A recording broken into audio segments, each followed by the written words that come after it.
এই বেটা, এক পিয়া সাউন্ডের অর্ডার দে। এটা দিয়ে কালকা চিল হইব। আর তুই এটা দিয়া মাল লইয়া যা। ভাই এইভাবে আজে বাজে জায়গায় টাকা খরচ না কইরা अच्छा গরিব দুঃখী গো পাশে দাঁড়াবেন সব সময়, ठीक है। বুঝলেন? কথাটা ভাই ঠিক কইছেন।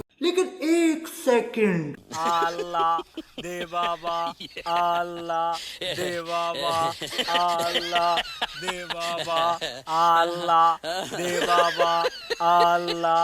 এই ভাই, সকালেও এই পাশে যাওয়ার সময় আপনারা দেখলাম এই ফকিরের পাশে দাঁড়ায় রয়েছেন, দুপুরেও যাওয়ার সময় দেখলাম আপনি এই জায়গায় দাঁড়ায় রয়েছেন, আবার বিকাল বেলা যাওয়ার সময় দেখলাম এনেই দাঁড়ায় রয়েছেন, আবার এখন বাসায় যাইমু তখনও দেখি আপনি এনেই দাঁড়ায় রয়েছেন। কারণটা কি?